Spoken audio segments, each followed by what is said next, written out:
Hannah Begbie, and I'm an author with HarperCollins, and I'm here today to interview two incredibly exciting new debut novelists, Abby Davies and Allie Reynolds. We are here for Harper Fiction Presents debut spotlight event. So we've got Mother Loves Me and we've got Shiver. Allie Reynolds wrote Shiver. Shiver comes out in 2021 with headline in January. It is a high concept thriller set in the French Alps about the reunion of 5 friends who meet 10 years after a big snowboarding championship and the disappearance of their enigmatic and beautiful friend Saskia. They become stranded in a chalet and all of their secrets start to unfold. Abby Davies has written Mother Loves Me. It is already out with HarperCollins and it came out to a raft of 5-star reviews.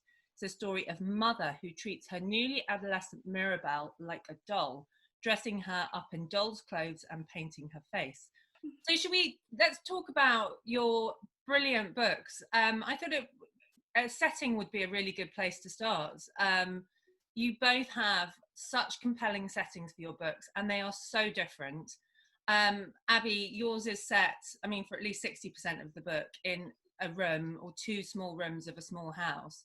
And then Allie, by complete contrast, you have the sort of wide expanse of the French Alps, and despite its wide expanse managed to make it feel so tense and fearful and claustrophobic. So I wonder if we could just start with Allie, and could you just tell us a bit about your experience of the Alps and how that informed Shiver? Yes, so about just over 20 years ago, I did my first winter in the Alps, and I lived in Chamonix for that winter. And yeah, I was just amazed by this incredible white world at the top of a mountain. And down in the valley, life just goes on as normal. People go to work and just do normal stuff. But then up there on the top of the mountain, it's this white world that revolves around the weather and just very different to everywhere else. So even right back then I wanted to write a novel about it, and I was keeping a journal and trying to. It's a very dangerous world where you've got cliffs and crevasses and steep drops where literally 1 foot in the wrong place and you could just plummet to your death. So yeah, it seemed like a good setting for a thriller, and it didn't seem like there were that many books that was set in that environment. So yeah, that was a very unusual combination, isn't it? Someone with such experience of that environment. And was it snowboarding you were doing? Yes, I was competing at snowboard half pipe and training for 5 winners in the mountains. And I noticed kind of from the book, there is, you go into so much depth about the type of person that competes. So that kind of very ultra competitive mindset of the athlete. Was that also something that when you were up in the Alps really contributed to that kind of? No, I don't. I hope I'm not as competitive as my main character, Miller. I felt that it made a good thriller character to have somebody that was very competitive, particularly a competitive female, because in my opinion, at least, I think we often see competitive men in sport or in business, and it's quite acceptable in society, whereas I think for women it's a lot less acceptable. I think women tend to hide it. People maybe try and keep them down, or they would criticize them if they're seen as too competitive. So it was a lot of fun to have quite a few very competitive women in this novel. Go ahead. No, absolutely. I was just really struck by both of your approaches to female characters, where you really instilled them with a great deal of complexity, flaws. In your case, Allie, you had Miller, very competitive. You had Saskia, who's very manipulative, but very successful, very compelling, very charismatic. You had all of those different dimensions. And so then Abby, to come to you, you have that kind of very different setting, and you're obviously dealing with a mother in that situation. So tell me a bit about, your decisions about setting and the characterization of mother. Right. Okay, well, when I read Room by Emma Donoghue and Carrie by Stephen King, the intensity in the claustrophobic setting in room kind of combined with my fear of the mother in Carrie of Margaret White. And I started visualizing the start of the book. So in my mind, there was a little girl having her makeup done by a woman in a very dark room. And then I started to write it, and the setting just evolved from that. I think I've always been sort of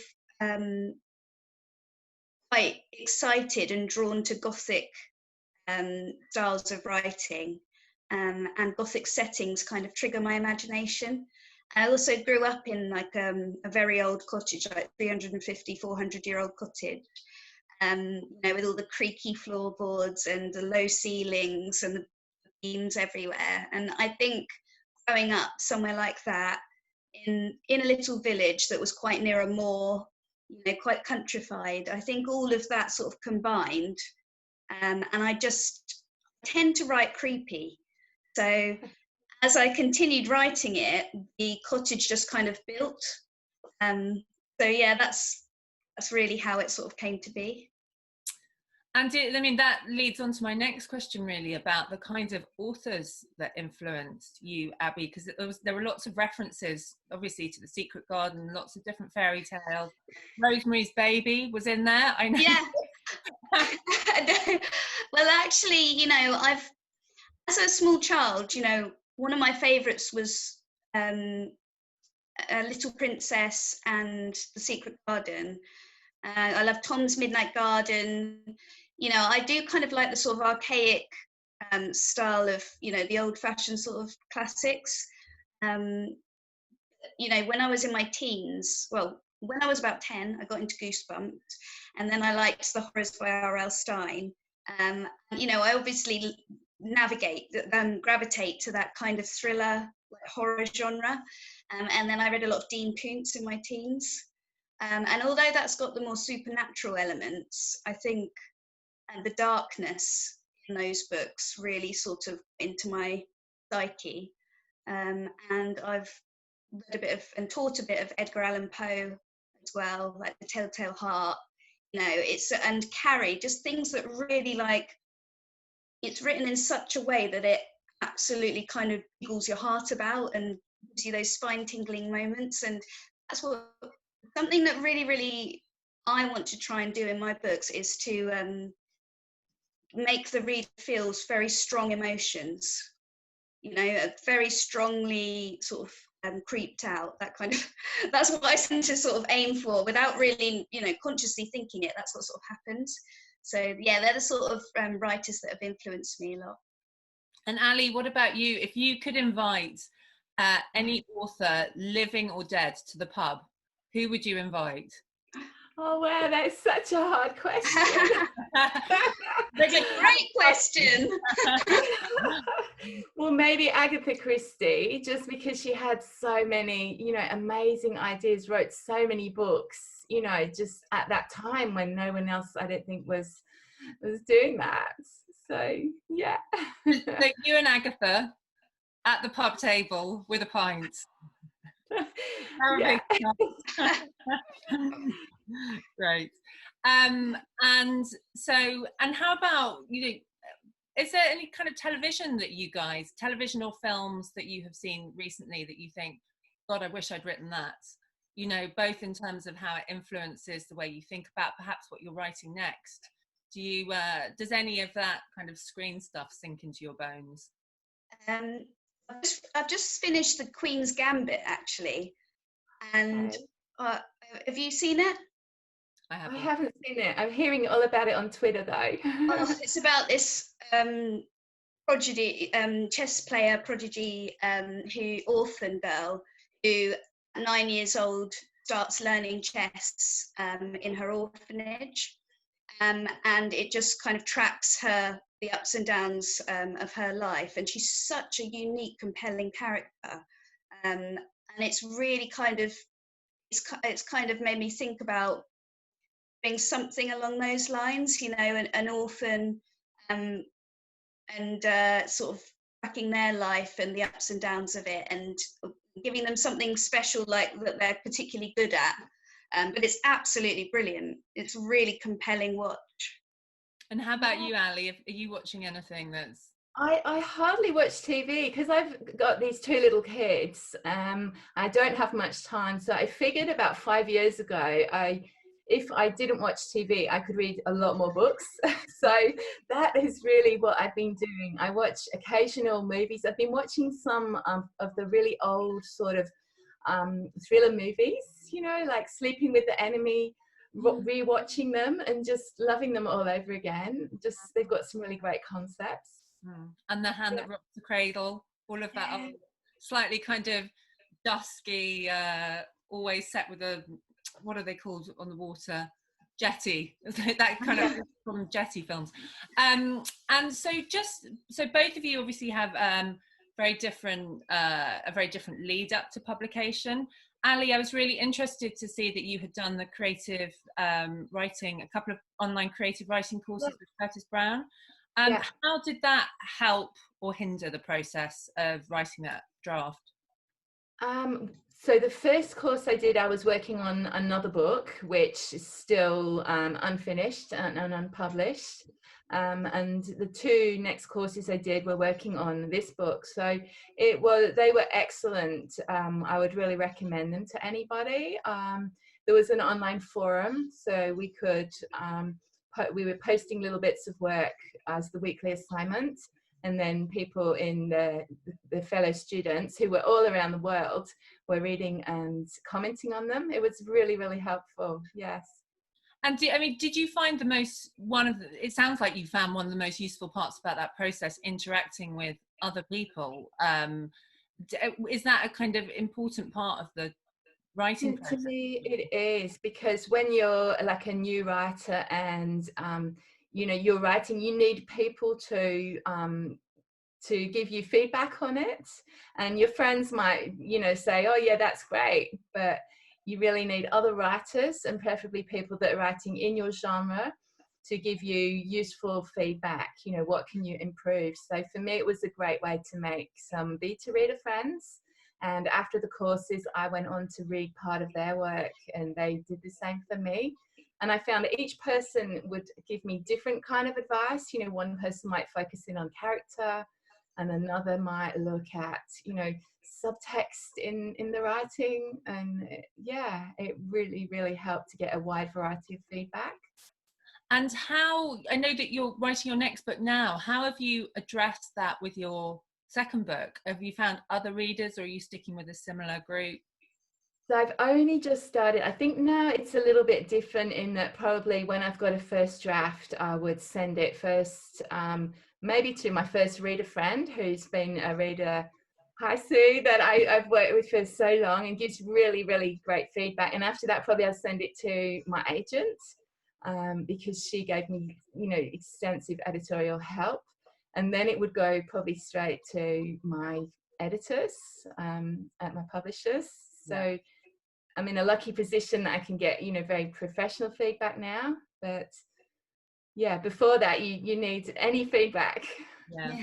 And with you, Abby, I read that you, in the acknowledgement section, that you got some feedback from your students in the early chapters of Mother Loves Me. Tell me about your trusted readers and whether the students... Well, I was probably a bit naughty because they were only like 13 or 14 years old, but they were so into my, I would always talk about what I was writing and everything, and they kind of begged me, so I'm going to blame them. But I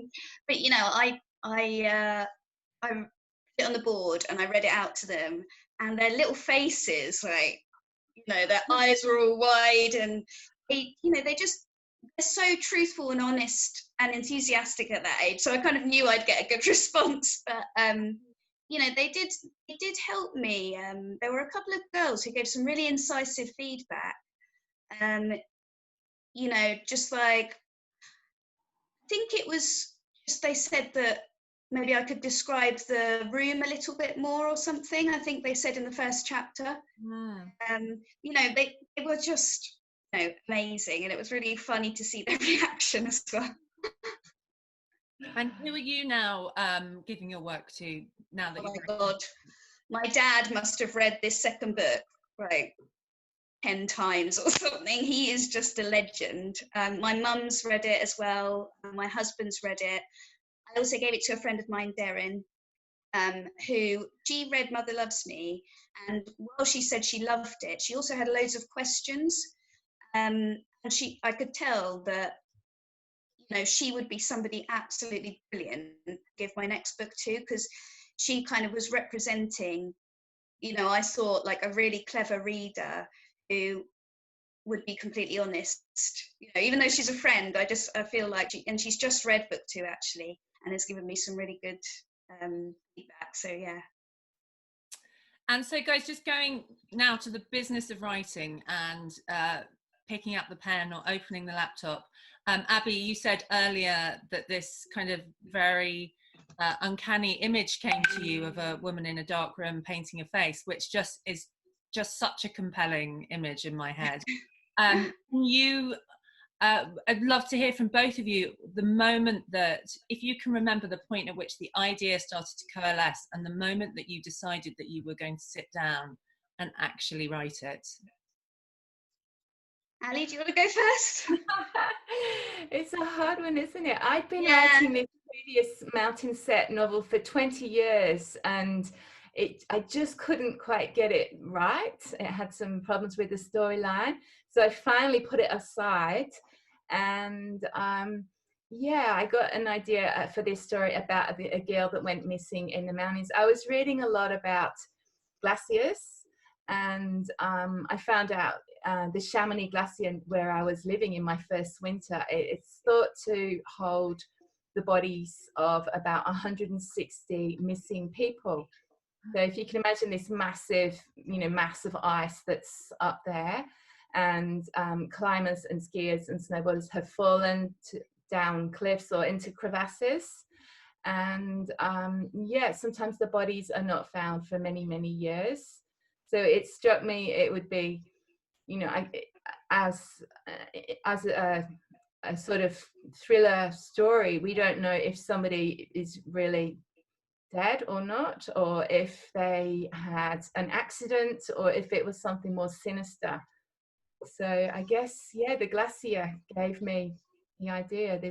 That's just another really compelling image. I mean, it's terrifying. It's a really visceral thought, isn't it? That sense of bodies being caught in different kind of shapes of falling in the ice. That's an astonishing image. People find them. Hikers and walkers in the summer will be walking there, and they will find a body part protruding from the ice. So it's quite gruesome and sad, but yeah. Wow. And Abby, how about you? What was the point at which you thought, I'm going to do this, I'm going to write, just follow this image and get it down on paper? I think it was after listening to Carrie by Stephen King. I think a couple of weeks after I finished listening to that, the idea, the vision, that image was there, and I just started writing. But I mean, I've been writing for quite a few years now, and I was so sort of motivated to try and make my dream come true of, being able to be a full-time writer one day. I've just written novel after novel after novel, and I was tending to write one every year or every 2 years. So it was quite normal for me to just get another idea and start writing a novel. Luckily, this one struck gold. So yeah. But yeah, Carrie, I think when I read Carrie, and Room had always sort of simmered in the back of my mind. So I think I was just so horrified by the mother's character that it all just came out like that. Wow. And did and then the business of actually writing, Allie, when I was reading yours, as a fellow writer, I was just, my God, I could see this huge whiteboard on the wall and a sort of snow flurry of post-it notes, because you must have had to really intricately work out who is thinking who knows what at what point in the plot. How did you approach that incredibly well-crafted, sophisticated plotline? Thank you. Yes, you guessed it, a post-its on a really big whiteboard. This was actually the first novel I planned, and I'd sort of figured out that was probably where I was going wrong in the past. Some writers can get away without planning, but it wasn't working for me. So yeah, I did plan this one. It took a month just of planning, and a lot of it was just shuffling the post-it notes around. It's got a dual timeline, so I had 2 colors of post-it notes and I was alternating them. So I wanted each section to end on a cliffhanger, and then I was sort of trying to make sure how they slotted together. So yeah, lots of shuffling paper, which felt like, you know, you're wasting time at the time, but I think it paid off because it made it a lot faster to write when I actually started. And so did you get that just when you sat down to write? Did you have that sort of wonderful, that kind of, I always notice it when I plan, that kind of combination of both confidence in your story and the freedom to then go off and explore that kind of scene idea? Did you enjoy the writing process, do you think, as a result of it? Yeah, well, it just happened very smoothly and easily. And now, as I struggle with book 2, I'm wishing it would happen again. And so far, it's not happening. It's a difficult album. And Abby, what about you? How did you go about planning your novel? Because there's such psychological, you're in a kind of number of characters. I don't plan because I get bored. So I just let my imagination go. So did you just sit down and just write a draft? Yeah. Oh, wow. Yeah. Amazing. That's really amazing. I get bored really easily. And I just find it so exciting not knowing what's going to happen. And how was did you have a kind of quite simple redraft process? Did you find yourself tearing things apart and repiecing them together, or did it kind of come out quite fully formed? No, I think the problem with my writing that I need to work on still is that I write too fast paced. So there were certain sections when my editor got it that I needed to draw out the tension more. That was the main feedback point: draw out the tension in this scene. But my first drafts are usually only around 60,000 words, and then I'll go back and draw out the tension in each scene, but the plot doesn't usually change really. But I do find the endings very challenging to get right. And how about you, Allie? Did you know exactly how it was going to end when you started writing? I knew roughly how it would end, but I think about 3/4 of the way through, a slight sort of variation, you know, a kind of added twist came in. And then when I submitted it to my agent, she thought that I needed another twist as well. So then I had to brainstorm, you know, more twists, and luckily managed to find one. So yeah, but I definitely would need to know the ending. I'm in awe of anybody that can write a crime or a thriller novel and not know how it ends, because I'd be And can you both tell me how you sort of obviously approached your research? Because Allie, you had all this wealth of experience on the slopes, but did you find yourself kind of going away and needing to research areas? And if so, how did you approach it? So for me, the problem was I live in sunny Gold Coast in Australia, and I hadn't seen snow for maybe 15 years. I haven't snowboarded for about 15 years. So it was quite a long time. A lot of the memories were still vivid in my mind, but particularly for this setting, it's so long ago. So I actually watched a lot of YouTube videos, and there were some really great videos in, you know, people driving down alpine valleys in their car, and you could see all the scenery and really feel like you were there. So yeah, the internet helped me very much with research, and also interviews of athletes talking, and you know, just how they talk. And yeah. And there was some really very kind of distinctive imagery as well, like the front page of the snowboarding magazine. You know, there's just you could really imagine there's Curtis on the front, you know, you described Curtis on the front page, and I could see the gloss of the front of that magazine on the table in the chalet. It was really beautifully, and details like that are just so brilliant because they really immerse you in that world. And Abby, how about you? How do you approach your research? So afterwards, after I finished it, and my agent had taken me on, I weirdly bumped into this woman at ballet bar class, and she turned out to be a child psychologist, and her husband was an adult psychologist. And I wrote the book not having done any research, but just kind of writing it from instinct. And I do watch a lot of psychological thriller type things. I've read tons of psychological thrillers. I've always been interested in psychology basically, and I kind of wish I'd studied it, but never mind. So I talked to her, and she was so lovely. This is the first time I'd ever met her, and she said she would read the book for me and ask her husband to read it, and just let me know if I'd made any glaring mistakes with the psychology and how Mirabelle would react to that environment and that kind of thing. And their feedback was invaluable. Luckily, it hadn't actually gone too far wrong. There were a couple of little things, like Mirabelle's concept of time. Having not been able to see daylight for 10 years, her concept of time would be completely skewed. So that was fascinating, and that sort of thing was just added in. And you also had that, Abby, with the sister as well, without, I don't want to give any yes, yeah, at all. But that really, and it's a very, very disorienting sense, and it's a great thing to create in a reader. I found you made me feel very disoriented about my sense of time and how long people have been, in the places that they've been without giving anything away. It was a very that kind of combination of literally being in the dark and not knowing which way you are up underwater. It was brilliant. It was really great. Really good. Okay, so I wanted to ask you both if there's anything you wish you'd known prior to writing your books. Allie.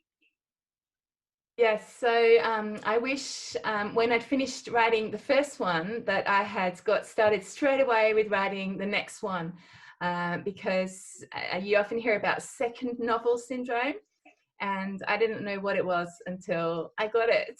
So yeah, I think if you're an aspiring writer, just enjoy that freedom of being able to write exactly what you want to write with your first book. And then once you put it out on submission, get started writing the second one right away. And how about you, Abby? So I think I would have liked to know how intricate and detailed my editor's notes would be, because she sends notes to improve it, and I work through them and I think it's done. And then she sends more notes and I'm just thinking, oh my God, I'm rubbish. It's like a full fridge. Yeah. It's crazy how clever the editors are, though. My editor, Catherine, is so mind-bogglingly, astute, and what she sees, what she picks up, it's absolutely amazing. I think that's a really great point, Abby, to make. Allie, how did you find your relationship with your editor, having, gone through the process of writing a draft first? Yeah, well, do you have many notes? My agent Kate was the first that gave me notes, and again, yes, she was amazing. I think she's what I would call a story doctor, so she can sort of see the very big picture of the story and be able to see it structurally and where it goes as a story and what I need to do to improve it. And then I had two editors, because I had one at Penguin Putnam and one at Headline, and they both gave me very extensive notes, several rounds. So. And did those notes kind of coalesce with each other, or were you ever in a situation where those notes conflicted? Occasionally there was, because they both made comments on the same document, which was very helpful, and occasionally they didn't agree, so it was left up to me to sort of have the final say, which way I went. Yeah, but mostly they agreed, and they maybe would focus on different areas a little bit. Jen at Headline had been to the Alps, so it's a familiar setting, but Margot hadn't, so she was asking me to make the setting, you know, clear to somebody who hadn't been there, so we could imagine it. And so my final question to both of you is, why do you write? Allie? Yeah, I think it's just the most challenging job I've ever done. I've had about 30 or 40 different jobs, and they all get boring after a while, but writing never does, because it's just endlessly creative. We're creating something out of nothing. So yeah, to me, that's what I like the most about it. And how about you, Abby? If I didn't write, I think I'd probably go crazy. I just have all these, you know, ideas and everything, and I just have this burning need to write that I have to, if I can't write in the day, I do sort of this sort of craving for it. You know, I just absolutely love the sensation I get when I write. Abby and Allie, thank you so much for coming to talk to me. Thank you. Shiver is out in January 2021. Mother Loves Me is out already. I urge you to buy them both. They are absolutely brilliant. Really good luck, both of you, with the rest of the process, and I can't wait to read your next books. Thank you so much. Thank you so much for having me. Thank you to HarperCollins as well. Thank you. Yeah.